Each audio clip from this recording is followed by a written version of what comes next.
Do you believe Cooper Flagg is 100%, or do you think Duke just said he is so they can keep the seeding and then buy time into thinking they can get through the second round or get, to the third round because they won the ACC tournament without him? And I don't know anything. I'm just asking. Do you think, you know what I mean?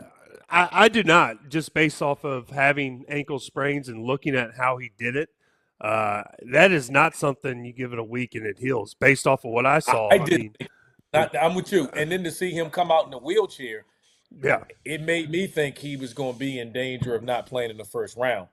And we also know that health matters, right? Health has been a part of the selection stuff, and I didn't know if did the committee feel that Duke would maybe drop to the second line if he wasn't there, even though they had just won the tournament without him? I don't know.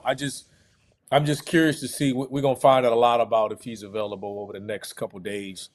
But I'd be surprised to see him first round. I really would. I think all of this, with any injury this time of year, you got to play a lot of poker. And so it's hard to give a definitive on either side because there's a competitive advantage or disadvantage that you could be at if you give everything out. I don't think he's at 100%. I wouldn't do anything with him in their first round game. I just, in my humble opinion, why? What's the point? He's going to be the number one pick this June. Why are you going to force the issue on Friday afternoon? Why? And somebody could say, ease him back. You two know this. That kid doesn't need to be eased. That kid don't have no ease back. He don't have no ease. He's going 100 miles an hour. He doesn't do ease back. He don't do anything half-assed. So there's no easing him into it.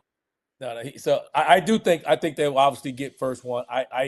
Michigan State Mississippi State could give them trouble. Yeah, they could give Baylor them trouble. would scare me.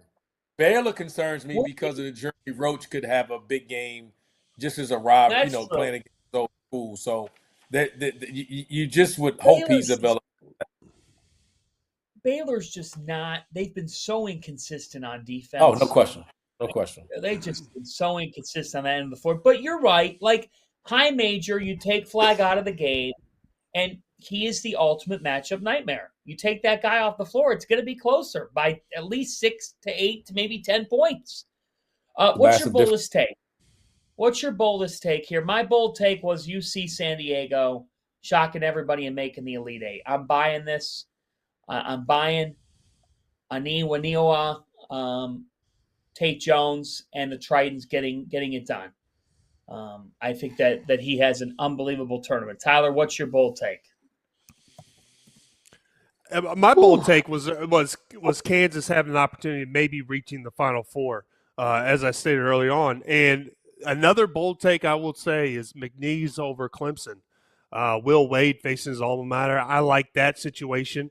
The one matchup that I do want to see that could possibly happen is Arizona playing Duke. I know Caleb Love has a tendency to go off against Duke, so I would love to see that matchup somehow align just for entertainment purposes. But bold take, McNeese over Clemson, just because of the situation, Will Wade. That would be my boldest take. You know what? It's going to sound crazy for me to say this because I don't know if there's going to be any like the crazy, St. Peter's type runs this year. I just think the top seeds have been so dominant, throughout the year that I thought it was a massive gap between like Duke and Alabama and Tennessee and Houston and Florida and Auburn. And I thought Michigan State and St. John kind of played themselves into that conversation. I thought those teams were just so much better than everyone else, and I'd be shocked if that doesn't manifest itself here in late March. So there'll be a couple of games you can say, like I said, VCU 6 seed beating an 11 seed or something like that.